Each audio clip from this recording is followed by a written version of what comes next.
Steve Jobs was born on February 24, 1955, in San Francisco, California. His birth parents had to give up Steve due to being too young at the time and not being prepared to be parents, so Steve was adopted by Paul and Clara Jobs. In 1961, the family moved to Mountain View, California. This area, just south of Palo Alto, was becoming the hub for electronics, such as radios, televisions, stereos, and computers. At that time, people started to refer to the area as Silicon Valley. Paul Jobs was a machinist and fixed cars as a hobby. Jobs remembers his father as being very skilled at working with his hands. Paul built a workbench in his garage for his son to pass along his love of mechanics. Steve often found it difficult in making friends his own age and struggled to function in a traditional classroom. He resisted authority figures, frequently misbehaved, and was even suspended a few times. Jobs later said himself he was pretty bored in school and had turned into a little terror. He regularly played pranks on others at Montaloma Elementary School in Mountain View, although Jobs credited his fourth-grade teacher with turning him around. He said, "It took her about a month to get hip to my situation. She bribed me into learning. She would say, 'I really want you to finish this workbook. I'll give you $5 if you finish it.'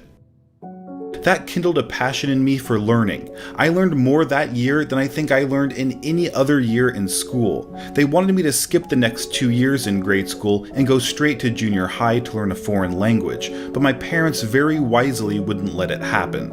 However, Jobs did skip the 5th grade and transferred to the 6th grade at Crittenden Middle School in Mountain View, although this transition led to Jobs being bullied. He then gave his parents an ultimatum: take him out of Crittenden or he would drop out of school. His parents used all their savings in 1976 to buy a new house, which would allow Jobs to change schools. Their new house on Crist Drive in Los Altos, California, would later become a key figure in Apple's history, whilst Jobs started studying at Cupertino Junior High. A fellow electronics hobbyist, Bill Fernandez, became his first friend. Fernandez later commented that for some reason the kids in the 8th grade didn't like Steve because they thought he was odd. I was one of his few friends. Fernandez eventually introduced Jobs to electronics whiz Steve Wozniak, who lived across the street from Fernandez. As a child, Jobs preferred doing things by himself. He swam competitively, but was not interested in team sports or other group activities. He spent a lot of time working in the garage workshop of a neighbor who worked at Hewlett-Packard, an electronics manufacturer. Jobs also enrolled in the Hewlett-Packard Explorer Club, where he saw engineers demonstrate new products, and he saw his first computer at the age of 12. He was impressed and knew immediately that he wanted to work with computers. While in high school, Jobs attended lectures at the Hewlett-Packard plant. On one occasion, he boldly asked William Hewlett, the president, for some parts he needed to complete a class project. Hewlett was impressed. He gave Jobs the parts and offered him a summer internship at Hewlett-Packard. Jobs said, "He didn't know me at all, but he ended up giving me some parts and he got me a job that summer working at Hewlett-Packard on the line, assembling frequency counters. Well, assembly may be too strong. I was putting in screws. It didn't matter. I was in heaven." The location of the Los Altos home meant that Jobs would be able to attend nearby Homestead High School, which had strong ties to Silicon Valley. He began his first year there in late 1968. During mid-1970, Steve went through a period of change. He said, "I got stoned for the first time. I discovered Shakespeare, Dylan Thomas, and all that classic stuff. I read Moby Dick and went back as a junior taking creative writing classes." From that point, Jobs developed 2 different circles of friends, those involved in electronics and engineering, and those interested in art and literature. These dual interests were especially reflected during Jobs' senior year, as his best friends were Steve Wozniak and his girlfriend, the artistic Homestead junior, Chris Ann Brennan. He was described by a Homestead classmate as kind of a brain and kind of a hippie, but he never fit into either group. He was smart enough to be a nerd, but wasn't nerdy, and he was too intellectual for the hippies, who just wanted to get wasted all the time.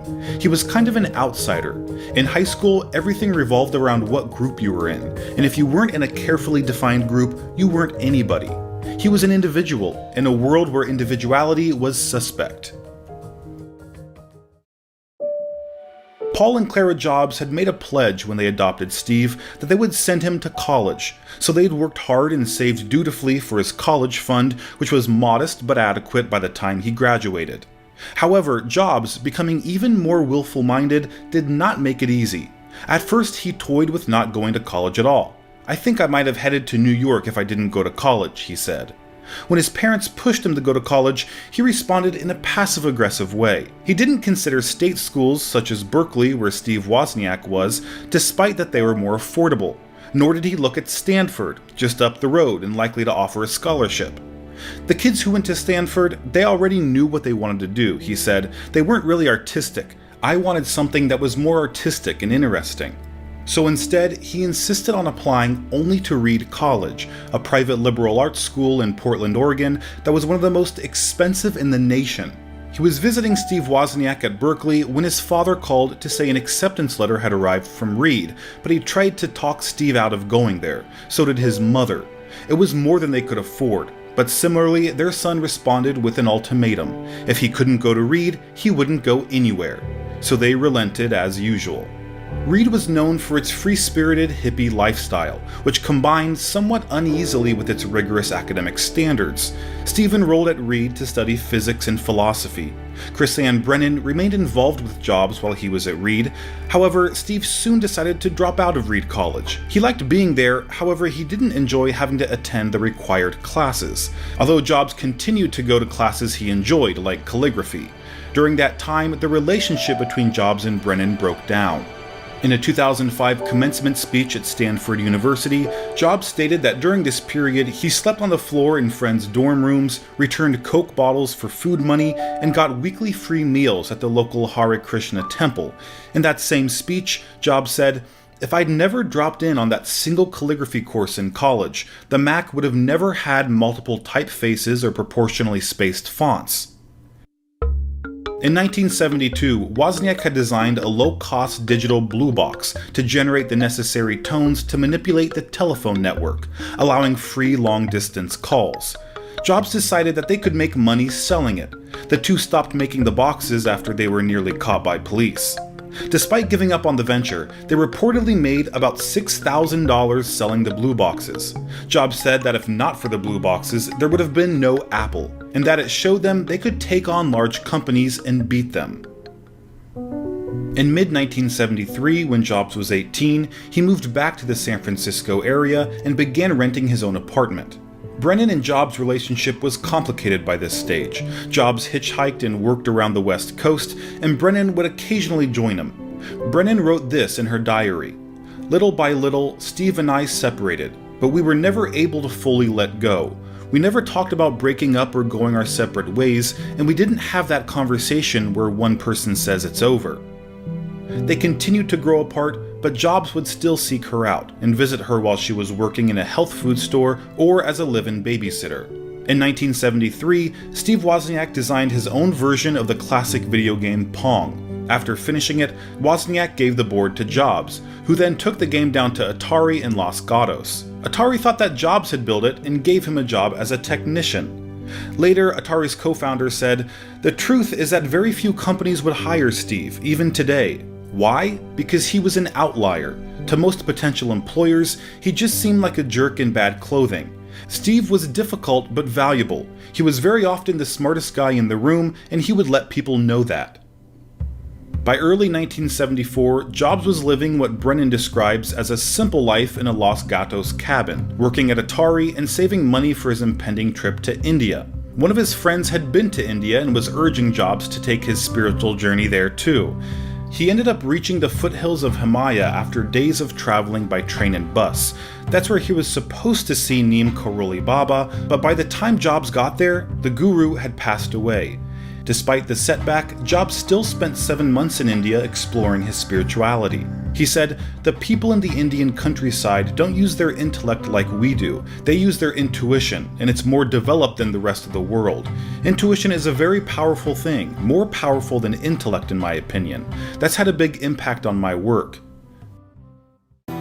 After staying 7 months, Jobs left India and returned to the US. He'd changed his appearance. His head was shaved, and he wore traditional Indian clothing. Over this time, Jobs experimented with psychedelics, later calling his experimentation with LSD a profound experience, one of the most important things in my life. LSD shows you that there's another side to the coin, and you can't remember it when it wears off, but you know it. It reinforced my sense of what was important, creating great things instead of making money, putting things back into the stream of history and of human consciousness as much as I could. Jobs and Brennan both became practitioners of Zen Buddhism.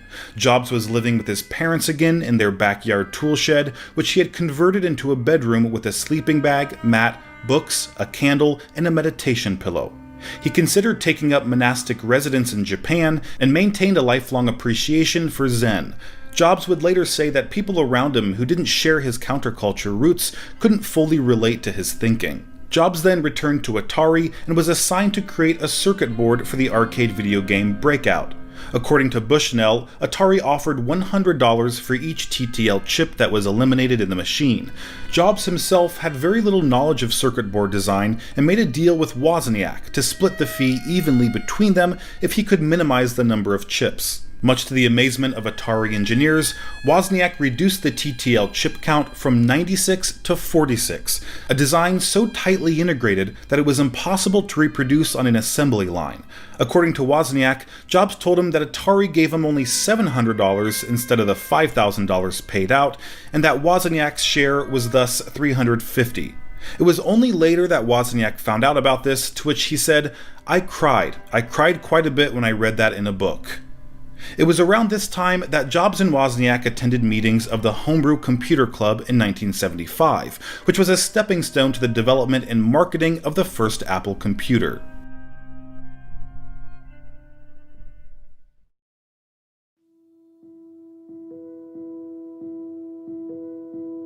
In 1976, Wozniak designed and developed the Apple I computer and showed it to Jobs, who suggested they sell it. Jobs, Wozniak, and Ronald Wayne founded Apple Computer in the garage of Jobs' Los Altos home on Crisp Drive. The two Steves attended the Homebrew Computer Club together, a computer hobbyist group that gathered in California's Menlo Park from 1975. Woz had seen his first MITS Altair there, which today looks like little more than a box of lights and circuit boards. Wozniak was inspired by MIT's build-it-yourself approach, since the Altair came as a kit, to make something simpler for the rest of us. Wozniak went on to produce the first computer with a typewriter-like keyboard and the ability to connect to a regular TV as a display. It was later christened the Apple I and was the archetype of every modern computer. But Wozniak wasn't trying to change the world with what he'd made. He just wanted to show off how much he'd managed to do with so little resources. The two decided on the name Apple after Jobs returned from the All-One farm commune in Oregon and told Wozniak about his time spent in the farm's apple orchard. Neighbors on Crisp Drive had described Jobs as an odd individual who would greet his clients with his underwear hanging out barefoot and hippie-like. Jobs approached a local computer store, the Byte Shop, with the Apple I, who said they'd be interested in the machine, but only if it came fully assembled. The owner, Paul Terrell, went further, saying he would order 50 of the machines and pay $500 each on delivery. Jobs then took the purchase order that he'd been given from the Byte Shop to Kramer Electronics, a national electronic parts distributor, and ordered the components he needed to assemble the Apple I computer. The local credit manager asked Jobs how he was going to pay for the parts. Jobs explained about his purchase order from the Byte Shop, which was cash on delivery. Jobs persuaded Kramer Electronics to give him the parts on credit and would pay him once he delivered the computers. Family and friends were roped in to sit at a kitchen table and help solder the parts, and once they'd been tested, Jobs drove them over to the Byte Shop. When he unpacked them, Terrell, who'd ordered finished computers, was surprised by what he'd found. He'd essentially received only the motherboard of the computer, and although he was upset, Terrell still accepted and paid for the units, not to mention giving Jobs an idea of what the next Apple computer should be like. After the Apple I's success, the business was in need of investment. They had used a variety of methods, including selling various prized items like Wozniak's HP Scientific Calculator and Jobs' VW Bus. Jobs started looking for cash, but banks were reluctant to lend him money. The idea of a computer for ordinary people seemed absurd at the time. Co-founder Ronald Wayne became hesitant about the business due to a failed venture 4 years earlier and soon dropped out of the company, leaving the two Steves as the active primary co-founders. In 1997, Jobs eventually met Mike Markkula, an American businessman and investor who co-signed a bank loan for $250,000, equivalent to over $1 million today. Markkula brought his business expertise along with his money and became a one-third owner of Apple and employee number 3. Steve Wozniak later credits Markkula for the success of Apple more than himself. Meanwhile, Chrisanne Brennan returned from her own journey in India, and she visited Jobs at his parents' home where he was still living. It was during this period that Jobs and Brennan fell in love again, as she noted changes in him that she attributes to Kobun, a Zen priest that had mentored Jobs. It was also at this time that Jobs displayed a prototype Apple computer for Brennan and his parents in their living room. Brennan noted a shift at this time.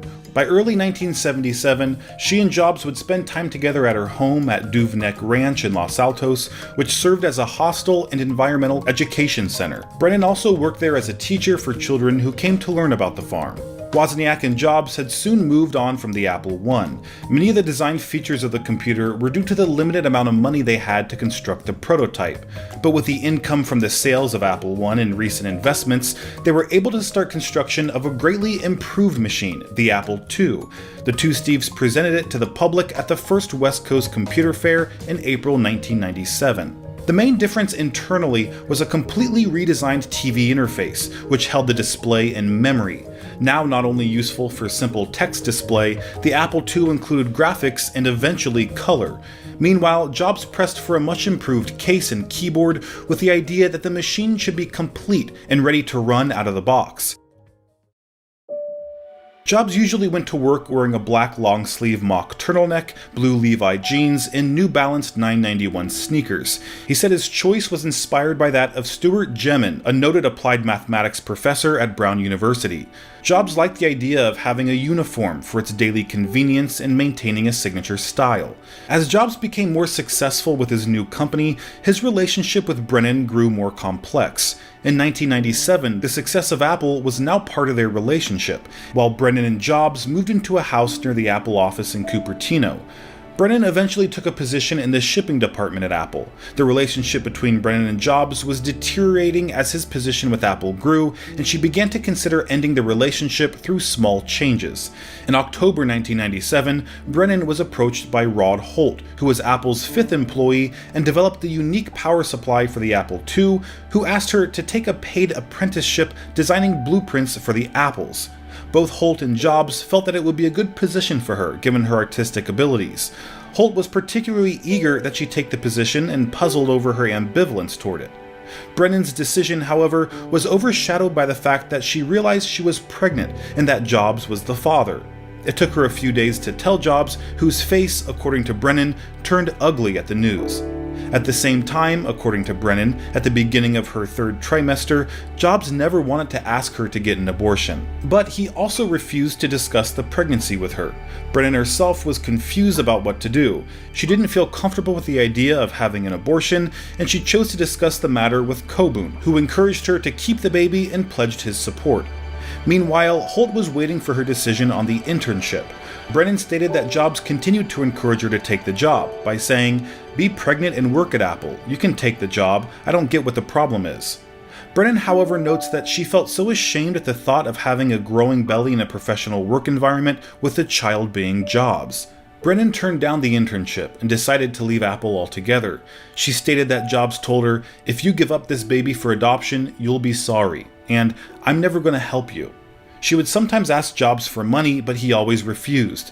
Brennan hid her pregnancy for as long as she could, living in a variety of homes and continuing her work with Zen meditation. At the same time, according to Brennan, Jobs started to spread rumors that she'd slept around and couldn't conceive a child as he was infertile. A few weeks before she was due to give birth, Brennan was invited to deliver her baby at the All One farm, and she accepted the offer. When Jobs was 23 years old, the same age as his biological parents when they had him, Brennan gave birth to her baby, Lisa Brennan, on May 17, 1978. Jobs went there for the birth after he was contacted by Robert Friedland, their mutual friend and the farm owner. While distant, Jobs worked with her on a name for the baby, which they discussed while sitting in the fields on a blanket. Brennan suggested the name Lisa, which Jobs also liked, and notes that Jobs was very attached to the name Lisa while he was also publicly denying paternity. She would discover later that during this time, Jobs was preparing to unveil a new kind of computer that he wanted to give a female name. She also stated that she never gave him permission to use the baby's name for a computer and that he hid the plans from her. Jobs also worked with his team to come up with the phrase local integrated software architecture as an alternative explanation for the Apple Lisa. Decades later, however, Jobs admitted to his biographer Walter Isaacson that, obviously, it was named after my daughter. When Jobs denied paternity, a DNA test established him as Lisa's father. It required him to give Brennan $385 a month in addition to returning the welfare money she had received. Jobs gave her $500 a month at the time when Apple went public, as Jobs became a millionaire.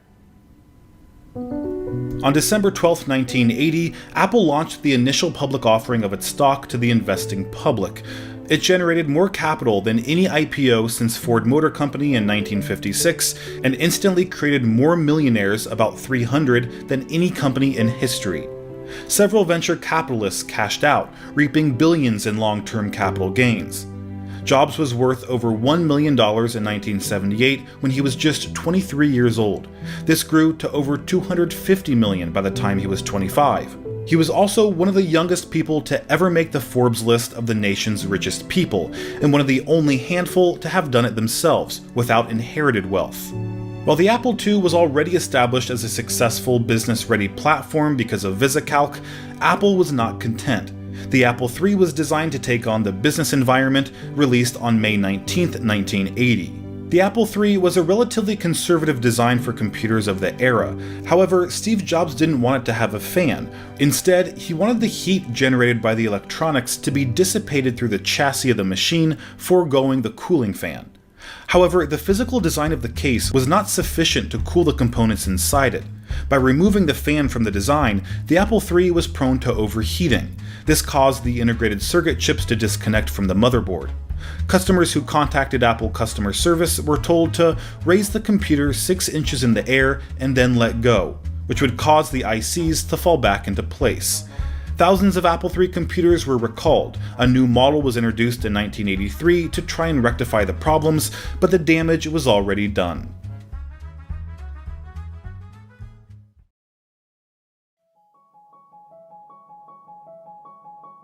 By August 1981, Apple was among the 3 largest microcomputer companies. IBM entered the personal computer market that month with the IBM PC, but Apple had many advantages. While IBM began with 1 microcomputer, little available hardware or software, and a couple of hundred dealers, Apple had 5 times as many dealers in the US and an established international distribution network. After examining the IBM PC and finding it unimpressive, Apple confidently purchased a full-page advertisement in the Wall Street Journal with the headline, "Welcome IBM, seriously." Microsoft head Bill Gates was at Apple headquarters the day of IBM's announcement and later detailed how Apple didn't seem to care about it and took them a year to realize what was happening. By 1983, the PC surpassed the Apple II as the best-selling personal computer. Apple's board told Jobs he needed adult supervision, but he could sign off on whoever they hired. Jobs and the board went through about 20 candidates, most in the tech sector, but Jobs vetoed them all. Finally, he met John Scully, who'd risen to CEO of Pepsi in just 10 years. He also had a reputation for being a marketing master, having helped create the Pepsi Challenge campaign that sparked the so-called Cola Wars of the 1970s. Jobs lured John Scully away from Pepsi Cola to serve as Apple's CEO, asking, "Do you want to spend the rest of your life selling sugared water, or do you want a chance to change the world?"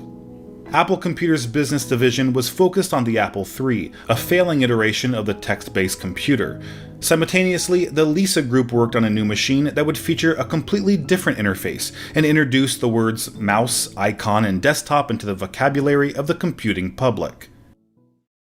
In return for the right to buy $1 million of pre-IPO stock, Xerox granted Apple Computer 3 days access to the PARC facilities. PARC was a sub-research and development company. After visiting PARC, they came away with new ideas that would complete the foundation for Apple's first graphical user interface computer. By 1984, Apple had proved twice over that it was a force to be reckoned with. It had taken on IBM, the biggest name in business computing, and acquitted itself admirably. The Apple I and II were resounding successes, but while the Apple III and Lisa had been remarkable failures, Apple needed another hit, both to guarantee its future and to target the lower end of the market, which to date it had regularly ignored. That hit was the Macintosh, the machine that largely guaranteed the company's future. We'll always remember Steve Jobs as the man who launched the Macintosh, but he only arrived on the project in 1981, 2 years after Jeff Raskin had started work on the low-cost computer for home and business use. Jobs quickly stamped his mark on it, and Raskin left in 1982 before the product shipped. We have to give Raskin credit for the original idea and its name. His favorite type of Apple was the Macintosh, but otherwise the machine that eventually launched was a fair way away from the one he'd originally envisioned. Raskin's early prototypes had text-based displays and used function keys in place of the mouse for executing common tasks. Raskin later endorsed the mouse, but with more than the single button that shipped with the Macintosh. It was Jobs and Bud Tribble, the latter of whom is still at Apple, that really pushed the team to implement the graphical user interface for which it became famous. They saw the potential of the GUI's desktop metaphorical-based design, and they'd already laid much of the groundwork for Apple's own take on the system as part of the Lisa project. Tribble tasked the Macintosh team with doing the same for their own machine, which, in hindsight, may have been the most important directive ever issued by anyone inside Apple. If the Macintosh team had continued down the text and keyboard path, it's unlikely their product would have sold as well as it did, and Apple, as we know it, might not have existed at all. In early 1984, at Apple's annual shareholders meeting, an emotional Jobs introduced the Macintosh to a wildly enthusiastic audience. Nobody would ever deny that the original Macintosh was a work of genius. It was small, relatively inexpensive, and friendly. It brought the GUI to a mass audience and gave us all the tools we could ever need for producing graphics-rich work that would have cost many times as much on any other platform. Yet, right from the start, it was in danger of disappointing us. You see, Apple had built it up to be something quite astounding. It was going to change the computing world, we were told, as the launch day approached. The hype continued to grow. It was a gamble, a big one, that any other company would likely have shied away from. But then, no other company was ran by Steve Jobs. Jobs understood what made the Macintosh special, and he knew that, aside from the keynote address in which he would reveal it, the show-stopping machine needed a show-stopping ad.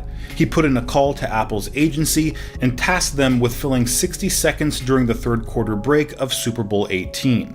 The premise was simple enough, but the message was a gamble, pitting Apple directly against its biggest competitor, IBM. They dominated the workplace of the early 1980s, and the saying that nobody ever got fired for buying IBM was a powerful expression working in its favor. People trusted the brand, staking their careers on the simple choice of IBM or one of the others. As a result, the others often missed out, and if Apple wasn't going to languish among them, it had to change that perception. So the ad portrayed Apple as humanity's only hope for the future. It dressed Anya Major, an athlete, with a picture of the Mac on her vest. She was bright, fresh, and youthful, in a stark contrast to the cold, blue, shaven-headed drones around her. They were brainwashed by Big Brother, who lectured them through an enormous screen, but Major hurled a hammer through the screen to destroy the evil talking head. Even without the tagline, the inference would have been clear, but Jobs and CEO John Sculley agreed to add the memorable line, "On January 24th, Apple Computer will introduce Macintosh, and you'll see why 1984 won't be like 1984. 2 days after the 1984 ad aired, the Macintosh went on sale. It came bundled with 2 applications designed to show off its interface, Mac Write and Mac Paint.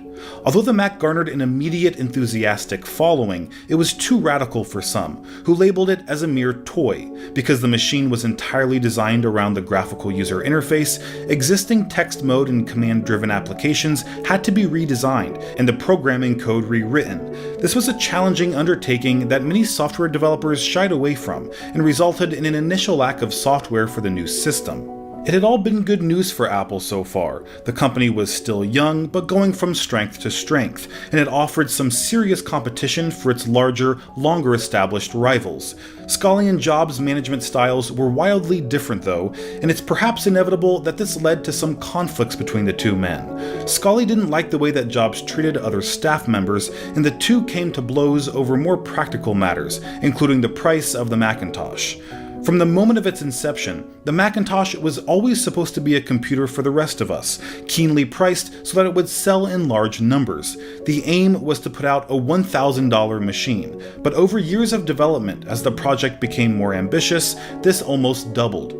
Shortly before its launch, it was slated to go on sale at $2,000, but Scully could see that even this wasn't enough, and he decreed that it would have to be hiked by another $500. Jobs disagreed, but Scully prevailed, and the Macintosh hit shelves at $2,500. That was just the start of the friction between the two men, which wasn't helped by a downturn in the company's fortunes. Sales of the Macintosh started to tail off, the Lisa was discontinued, and Jobs didn't hide the fact that his initial respect for Scully had cooled. The board urged Scully to rein Jobs in, and that's exactly what he did, but not until March 1985, just shy of 2 years after arriving at the company. Scully visited Jobs in his office and told him that he was taking away his responsibility for running the Macintosh team. Talking to the BBC in 2012, Scully said, "What went on inside the company at the time, when the Macintosh office was introduced in 1985 and failed, Steve went into a very deep funk. He was depressed, and he and I had a major disagreement on where he wanted to cut the price of the Macintosh, and I wanted to focus on the Apple II because we were a public company. We had to have the profits of the Apple II, and we couldn't afford to cut the price of the Macintosh because we needed the profits from the Apple II to show our earnings, not just to cover the Mac's problems. And that's what led to the disagreement and the showdown between me and Steve, and eventually the board investigated it and agreed that my position was the one they wanted to support." Scully and Jobs' respective visions for the company greatly differed. Scully favored open architecture computers like the Apple II, sold to education, small business, and home markets less vulnerable to IBM. Jobs wanted the company to focus on the closed architecture Macintosh as a business alternative to the IBM PC. Scully had little control over chairman of the board Jobs' Macintosh division. It and the Apple II division operated like separate companies, duplicating services. Although its products provided 85% of Apple's sales in 1985, the company's January 1985 annual meeting did not mention the Apple II division or employees. Many left, including Wozniak, who stated that the company had been going in the wrong direction for the last 5 years and sold most of his stock. The Macintosh's failure to defeat the PC strengthened Scully's position in the company, but Jobs wasn't ready to go without a fight. Scully had to leave the country on business that May, and Jobs saw this as the perfect opportunity to wrestle back control of the company. He confided in the senior members of his own team, which at the time included Jean-Louis Gasset, who was being lined up to take over from Jobs on the Macintosh team. Gasset told Scully what was happening, and Scully canceled his trip. The following morning, Scully confronted Jobs in front of the whole board, asking if the rumors were true. Jobs said they were, and Scully asked the board to choose between the two of them, him or Jobs. They sided with Scully, and Jobs' fate was sealed. Scully reorganized the company, installing Gasset at the head of the computer division and made Jobs Apple's chairman. That might sound like a promotion, but in reality it was a largely ceremonial role that took the co-founder away from day-to-day activities of running the company. A few months later, on September 17, 1985, Jobs submitted a letter of resignation to the Apple board. 5 additional senior Apple employees also resigned and joined Jobs in his new venture, Next.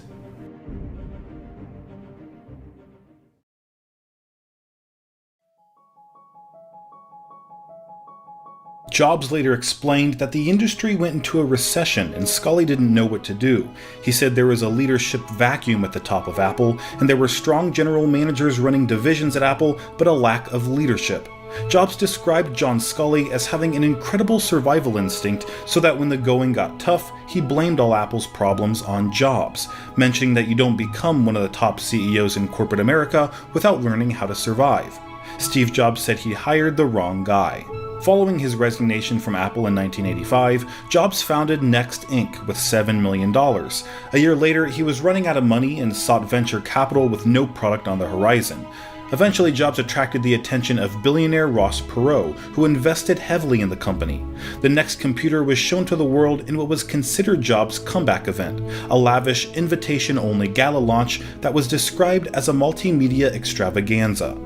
In 1986, Jobs funded the spin-out of the Graphics Group, later renamed Pixar, from Lucasfilm's computer graphics division for the price of $10 million, $5 million of which was given to the company as capital and $5 million was paid to Lucasfilm for the technology rights. Jobs did what the best managers often do. He got out of the way. It was said that Jobs saw the potential of what Pixar could be done before the rest of us, and had only one request of the animated films: make it great. Some believe that without Steve Jobs, Pixar would not have survived long enough to make Toy Story or any of the films that followed, and when others urged Pixar to pick up the pace and churn out more CGI films per year, Jobs let Lasseter and company maintain a relative snail's pace, at least for a film company, ensuring a slow but steady stream of high-quality, award-winning movies. The first film produced by Pixar with its Disney partnership, Toy Story, with Jobs credited as executive producer, brought fame and critical acclaim to the studio when it was released. Jobs took Pixar public in 1996, and by the end of the first day of trading, his 80% share of the company was worth $1 billion. After nearly 10 years of struggling, Jobs had finally hit it big, but the best was yet to come. Chrisanne Brennan notes that after Jobs was forced out of Apple, he apologized many times over for his behavior towards her and Lisa. She also states that Jobs said that he never took responsibility when he should have and that he was sorry. By this time, Jobs had developed a strong relationship with Lisa, and when she was 9, Jobs changed the name on her birth certificate from Lisa Brennan to Lisa Brennan Jobs. In addition, Jobs and Brennan developed a working partnership to co-parent Lisa, a change Brennan credits to the influence of his newly found biological sister, Mona Simpson, who worked to repair the relationship between Lisa and Jobs. Jobs found Mona after first finding his birth mother, Joanne Scheibel Simpson, shortly after he left Apple. But Jobs didn't contact his birth family during his adoptive mother Clara's lifetime. He would later tell his official biographer, "I never wanted Paul and Clara to feel like I didn't consider them my parents, because they were totally my parents. I loved them so much, and I never wanted them to know of my search, and I even had reporters keep it quiet when any of them found out." However, in 1986, when he was 31, Clara was diagnosed with lung cancer. He began to spend a great deal of time with her and learned more details about her background and his adoption, information that motivated him to find his biological mother. Jobs found on his birth certificate the name of the San Francisco doctor whom Scheibel had turned to when she was pregnant. Jobs only contacted Scheibel after Clara died and after he received permission from his father, Paul. Jobs stated that he was motivated to find his birth mother out of both curiosity and a need to see if she was okay and to thank her, because he was glad he didn't end up as an abortion. She was 23 and she went through a lot to have him. Scheibel was emotional during their first meeting, though she wasn't familiar with the history of Apple or Jobs' role in it, and told him that she'd been pressured into signing the adoption papers. She said that she regretted giving him up and repeatedly apologized to him for it. Jobs and Scheibel would develop a friendly relationship throughout the rest of his life and would spend Christmases together. During this first visit, Scheibel told Jobs that he had a sister, Mona, who was not aware that she had a brother. Scheibel then arranged for them to meet in New York, where Mona worked. Her first impression of Jobs was that he was straightforward and lovely, just a normal and sweet guy. Simpson and Jobs then went for a long walk to get to know each other. Jobs later told his biographer that Mona was not completely thrilled at first to have me in her life and have her mother so emotionally affectionate toward me, but as we got to know each other, we became really good friends, and she is my family. I don't know what I'd do without her. I can't imagine a better sister. In 1989, Jobs met his future wife, Lorraine Powell, when he gave a lecture at the Stanford Graduate School of Business, where she was a student. Soon after the event, he stated that Lorraine was right there in the front row in the lecture hall, and I couldn't take my eyes off her. I kept losing my train of thought and started feeling a little giddy. After the lecture, Jobs met up with her in the parking lot and invited her out to dinner. From that point forward, they were together, with a few minor exceptions, for the rest of his life. Jobs proposed on New Year's Day, 1990, with a handful of freshly picked wildflowers. They married on March 18, 1991, in a Buddhist ceremony at the Ahwahnee Hotel in Yosemite National Park. 50 people, including his father Paul and his sister Mona, attended. The ceremony was conducted by Jobs' guru, Kobun Shinto Otagawa. Jobs and Pal's first child, Reed, was born September 1991. Jobs' father, Paul, died a year and a half later on March 5, 1993. Jobs and Pal had two more children, Aaron, born in August 1995, and Eve, born in 1998. The family lived in Palo Alto, California. Next workstations were first released in 1999 and priced at $10,000. Like the Apple Lisa, the Next was technologically advanced and designed for the education sector, but was largely dismissed as cost prohibitive for educational institutions. The Next workstation was known for its technical strengths. Chief among them was its object-oriented software development system.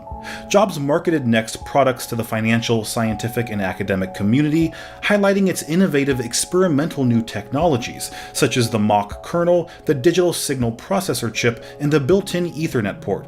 Next Computer's top priority was the education market, which had been Apple's territory for quite some time. However, they did it with even more expensive hardware than Apple's. Outside of the LC line, Apple's systems were pricey in the early 1990s. Next attempted to make up for this by aiming its sales teams at higher education, selling not mere computers, but workstations. After the 1990 hardware didn't sell well, Next stopped manufacturing computers in 1993 and became a software-only vendor, selling NextStep as a combination operating system and object-oriented development environment. NextStep for Intel became a popular product among large companies and especially financial institutions for rapidly developing and deploying custom software. Meanwhile, at Apple, the future wasn't looking so bright. Despite initially being quite successful in chasing high profits with wide margins, its market was starting to shrink, and with it, so did its income. For the first time in the company's history, its year-end results showed its cash balances to be rising more slowly than they had the year before. That wasn't its only problem, though.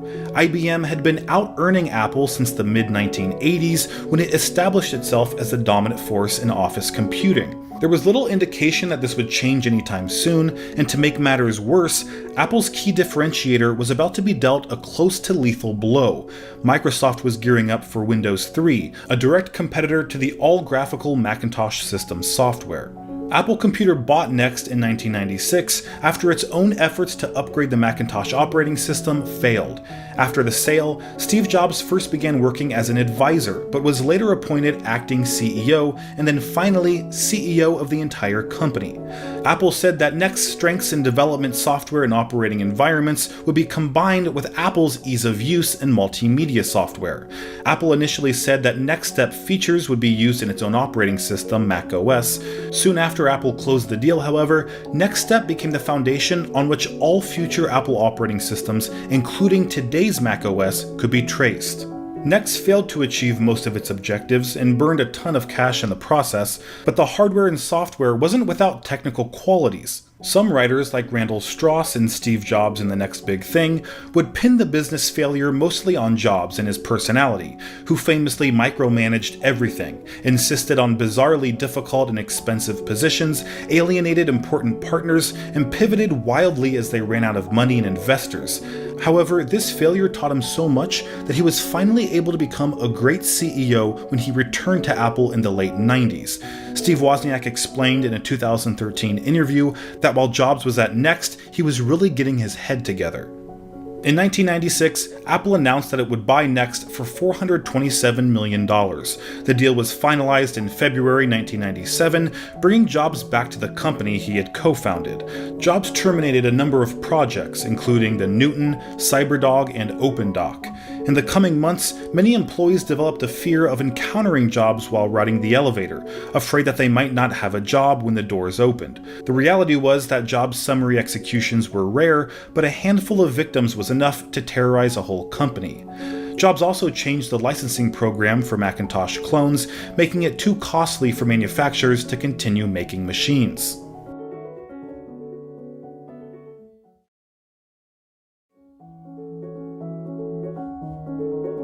When Jobs returned, the company wasn't in very good condition.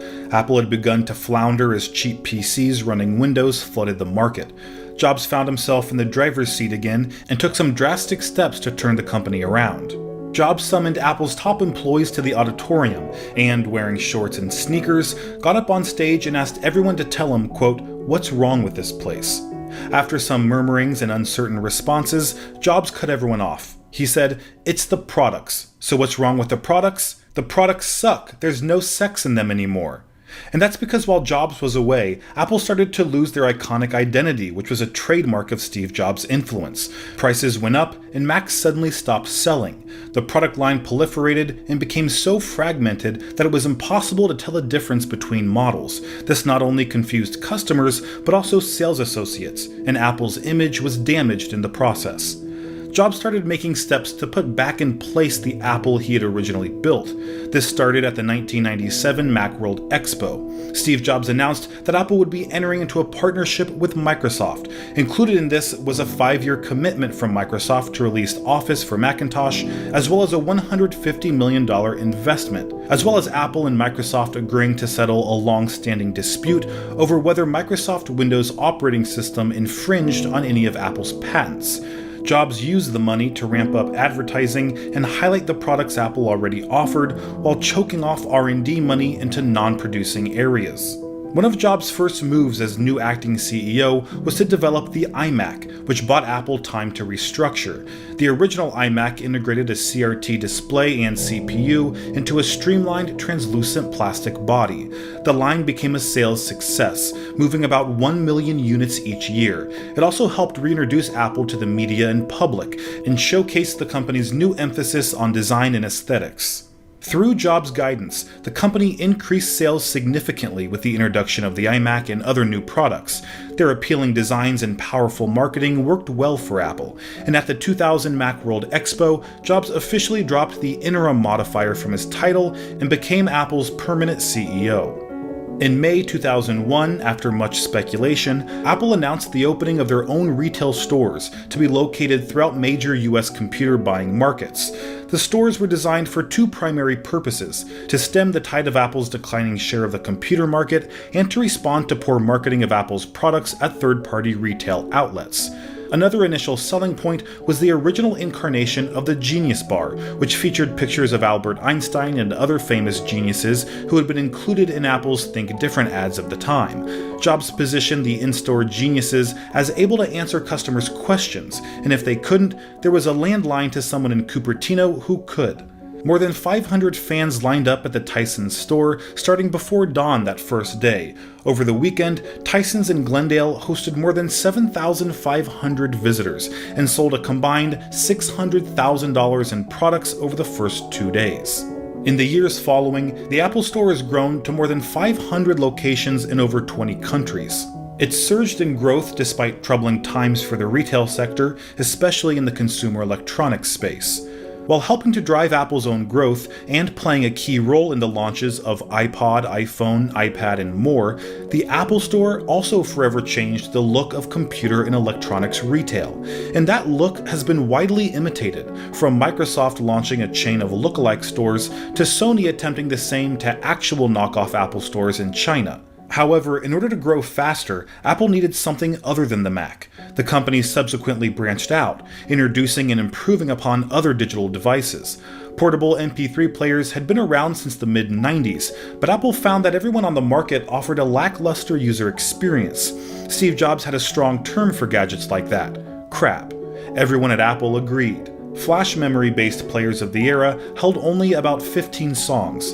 Hard drive players held far more, but were relatively big, heavy, and they sported difficult-to-navigate user interfaces that did not scale well when scrolling through thousands of songs. However, most portable media players use the pokey USB 1.1 standard to transfer music from a host computer to the player, which made the user wait up to 5 minutes to transfer about 15 songs. So when moving thousands of songs, the transfer time could shoot up to several hours. Jobs decided that Apple should attempt to create its own MP3 player, one that played well with iTunes and could potentially attract more customers to the Mac platform. 2001 marked an uncertain time for the company. The recent tech stock crash loomed fresh in everyone's minds, and Apple was just barely breaking even financially. The company's main focus was on the Mac computer line, and it had few resources to spare for other projects. Due to this, the iPod had to be finished quickly so Apple wouldn't shut down the project. Product lead Tony Fadell also felt that competitors would beat Apple to the market with a similar device if Apple didn't work as fast as it could. After 6 months of hard work, the iPod began to come together. The concentrated and well-organized efforts of Apple's various iPod teams proved that they could finish the product in time, but one hiccup almost got in the way. The events of September 11, 2001 took place during the final stretch of the iPod's development. As the attacks unfolded, an Apple team carrying key iPod prototypes from Taiwan landed on US soil, just before the US government shut down air travel nationwide.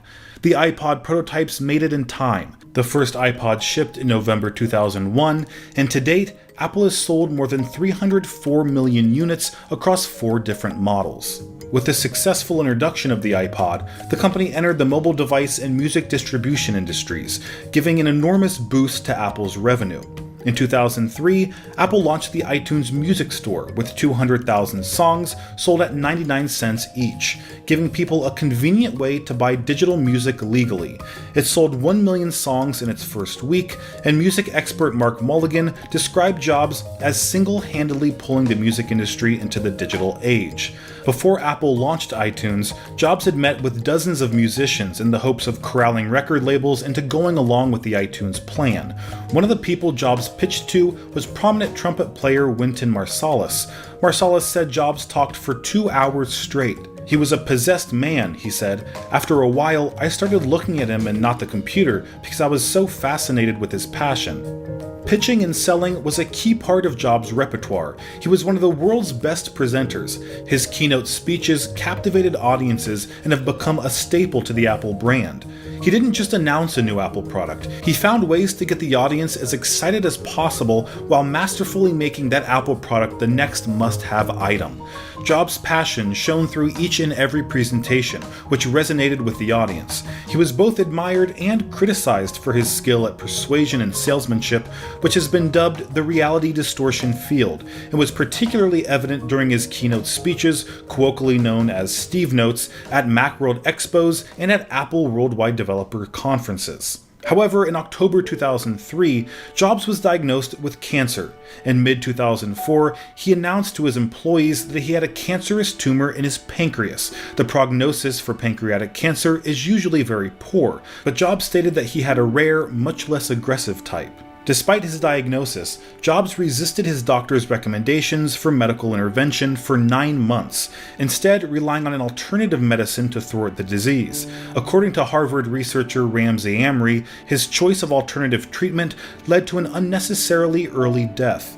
Other doctors agree that Jobs' diet was insufficient to address his disease, with Kettering Cancer Center Chief Barry Cassileth saying, Jobs' faith in alternative medicine likely cost him his life. He had the only kind of pancreatic cancer that's treatable and curable. He essentially committed suicide.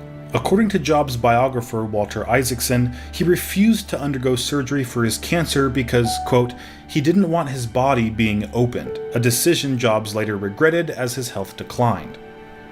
It was around this time in 2005, a year after he was first diagnosed with cancer, that Jobs made a candid speech to graduating students at Stanford University. This speech is known as one of the best Jobs has ever delivered. He talked about his love for what he did and the importance of staying hungry, staying foolish. He also reflects on the hardest moment of his life, leaving Apple in 1985. He explains that he didn't see it at the time, but it ended up being the best thing that could have happened to him. Back at Apple, Jobs began preparing for the June 6, 2005 Worldwide Developers Conference, where Apple would reveal their plan to begin producing Intel-based Mac computers in 2006. And when that day arrived, the new MacBook Pro and iMac became the first Apple computers to use Intel's Core 2 Duo processor. By August, Apple had made the transition to Intel chips for the entire Mac product line, 1 year earlier than expected.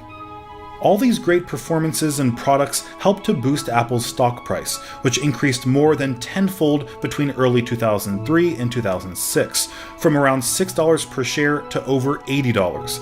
And in January 2006, Apple's market capitalization surpassed that of Dell, a huge milestone for the company. Because 9 years prior, Dell's CEO said that if he ran Apple, he would, quote, shut it down and give the money back to the shareholders. Jobs sent an email to all employees when Apple's market capitalization rose above Dell's. It read, "Team, it turned out that Michael Dell wasn't perfect at predicting the future. Based on today's stock market close, Apple is worth more than Dell. Stocks go up and down, and things may be different tomorrow, but I thought it was worth a moment of reflection today. Steve." Meanwhile, Pixar's contract with Disney was running out. Jobs and Disney chief executive Michael Eisner tried but failed to negotiate a new partnership, and in early 2004, Jobs announced that Pixar would seek a new partner to distribute its films after its contract with Disney expired. But in October 2005, Bob Iger replaced Eisner at Disney, and Iger quickly worked to mend relations with Jobs and Pixar. In 2006, the two announced that Disney had agreed to purchase Pixar in an all-stock transaction worth $7.4 billion. When the deal closed, Jobs became the Walt Disney Company's largest single shareholder, with approximately 7% of the company's stock.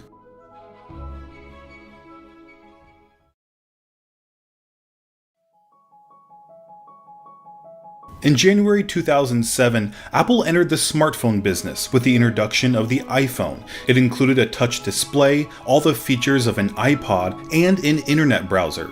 It was a complete rebuke of the entire smartphone market, which had been fixated on adding more buttons, more features, and more styluses. But all those things came at the detriment of the user experience. That's why Steve Jobs used this graph while introducing the iPhone. The Moto Q, Nokia E62, and Palm Treo were more capable than the average cell phone, but those extra features added complexity.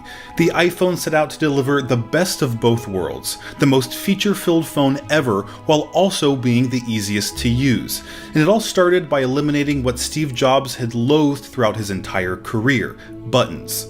The iPhone had a huge multi-touch display with only one button. That way, the interface could change depending on which app was being used, an approach that had worked well on computers for decades. There was also pinch to zoom, physics-based effects like inertial scrolling and rubber banding, and multitasking that allowed users to seamlessly switch from music to phone calls to web browsing to email and back. The first generation iPhone may be considered primitive by today's standards with its 2-megapixel camera, small display, and thick frame, but the original iPhone single-handedly began the modern smartphone era, with nearly all of today's devices borrowing its design and functionality elements. On June 28, 2007, the iPhone finally went on sale after 5 months of anticipation, and the excitement resulted in lines forming outside Apple stores across the country 2 days before the product's release. The iPhone was nothing short of a success, with 250,000 units being sold on its first day. Smartphone makers went back to the drawing board to develop multi-touch devices that could compete, and Apple went back to work on their next model, the iPhone 3G. In January 2009, Jobs issued a memo informing Apple employees where he admitted, quote, that my health-related issues are more complex than I originally thought. And he took a 6-month medical leave of absence, leaving Tim Cook in charge of Apple's day-to-day operation, as he did in 2004. At this point, Jobs finally agreed to undergo a liver transplant, and by mere coincidence, Tim Cook happened to be an eligible donor since he shared Jobs' O negative blood type. But when Cook offered a portion of his liver, Jobs cut him off, yelling, "No, I'll never let you do that. I'll never do that." Instead, he was put on a waiting list in Tennessee, where he had the best chance of receiving a liver transplant as quickly as possible. And that's exactly what happened in April 2009. Post-surgery, Jobs' prognosis was described as excellent, and he returned to Apple 6 weeks later on a part-time basis. The first public appearance Jobs made after his surgery was at an Apple event in September 2009. When he walked on stage, Jobs was met with a standing ovation that lasted almost a minute long. It was during this event that he unveiled the iPad, a product that was actually conceived before the iPhone but was shelved due to the smartphone project taking priority. The idea of a tablet in particular appealed to Jobs, mainly because of its simplicity and portability. There was no keyboard or mouse needed, just a sheet of glass that displayed anything you wanted. In fact, Jobs called the iPad, quote, the most important thing I've ever done, probably due to its potential to replace traditional computers and usher in what's been called the post-PC era. Rumors of an Apple tablet circulated for many months before iPad was unveiled, and people speculated what its operating system might look like. After all, the Mac, iPod, and iPhone all featured their own operating systems optimized for the display and processing power of each product. So why would the iPad be any different? The logic made sense, but Jobs saw things differently. In his view, the iPad should run the same operating system as the iPhone, while featuring tablet versions of apps that took advantage of its larger display. So when the iPad was finally introduced on January 27, 2010, many people were disappointed, posting comments like, "It's a giant iPhone, not revolutionary at all. Just an oversized iPod Touch, this will not sell well, no need for this device. No chance of running OS X software, biggest disappointment if you ask me, and worthless for someone who owns an iPhone already. Here's your big iPod really, no USB, no printing, nothing." These feelings were commonly shared in the tech community, and it had a negative effect on Jobs. He said, "I got kinda depressed today, it knocks you back a bit." But luckily for Apple, people outside the tech world were loving iPad. It received high praise from well-known reviewers like David Pogue and Walt Mossberg, and most importantly, customers were buying it like crazy. 1 million units were sold in its first 28 days, which is pretty astonishing, considering that took the iPhone 74 days to achieve. And the iPad went on to become the fastest-selling consumer product in history, beating out the previous record holder, the DVD player. Jobs was riding high, releasing one hit after another at Apple with no signs of slowing down. But there was one thing beginning to catch up with him: his health. In early 2011, a year and a half since Jobs returned to Apple after his liver transplant, he took a third medical leave of absence. His letter to employees looked the same as it had the previous 2 times, and Tim Cook again took over in his stead. The only difference this time was that Jobs would never return to Apple. Despite the leave, Jobs still appeared at the iPad 2 launch event on March 2nd and their WWDC on June 6th when he introduced iCloud. Ever since the early days of Apple, Jobs believed in creating a seamless and unified ecosystem for users, and that's why he refused to license a third-party operating system for the Mac, or even license Apple's own Macintosh system software to third-party computer manufacturers, despite the fact that doing so would have made Apple more money and allowed their operating system to achieve a higher market share. He recognized that the more a product was fragmented, the more problems it would cause for customers. Part of Jobs' efforts to create a seamless user experience was to provide a cloud-based service that could keep all of a user's data in sync across all their devices. Initially, that service was called Mobile Me, which cost $99 a year, but the execution was flawed and resulted in a product that just didn't work. Jobs fired the person in charge, and Apple made a second attempt with iCloud, which supplied users with 5 gigabytes of space for free. It was introduced in 2011, and Jobs said, "We're going to demote the PC and the Mac to just be a device. We're going to move your hub, the center of your digital life, into the cloud." This time, their cloud-based service actually worked, and it resulted in a fairly magical experience for users. Photos shot on their iPhone would automatically appear on their Mac and iPad, while emails and calendar events synced seamlessly across all their devices. It was an incredible service that's more important to Apple's ecosystem today than ever before. But despite Apple's successes, Jobs' health only continued to fail. His situation became so dire that he was forced to resign as Apple's CEO in August 2011. He wrote a letter to the board saying, "I have always said if there ever came a day when I could no longer meet my duties and expectations as Apple's CEO, I would be the first to let you know. Unfortunately, that day has come." Jobs became chairman of Apple's board and named Tim Cook as his successor as CEO.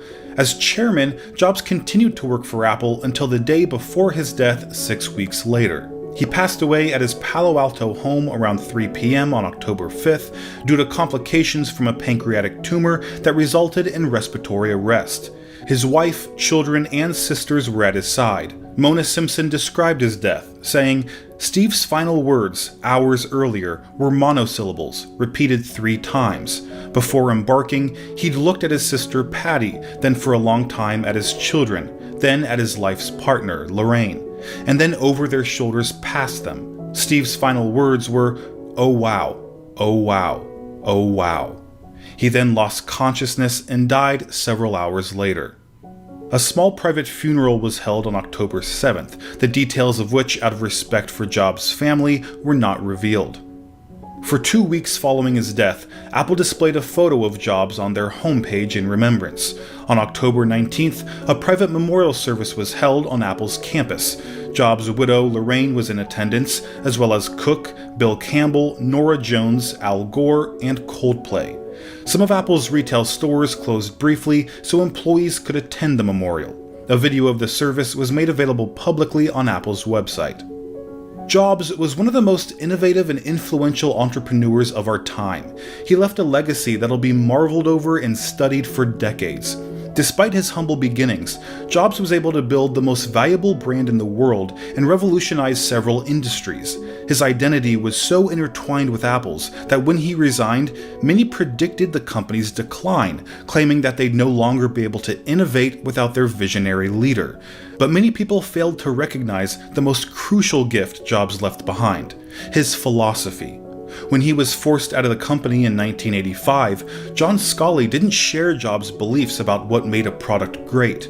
But when Jobs resigned in 2011, the company had been steeped in that philosophy, and Tim Cook was perhaps the individual who understood it best. In fact, shortly before his death, Jobs told Cook, "Never ask what I would do, just do what's right." Since Tim Cook took over the company in 2011, Apple's value has grown exponentially, fueled by hit products like the Apple Watch and AirPods. Even though Jobs hasn't been with the company for a decade, his philosophy lives within Apple today and will continue to exist long into the future.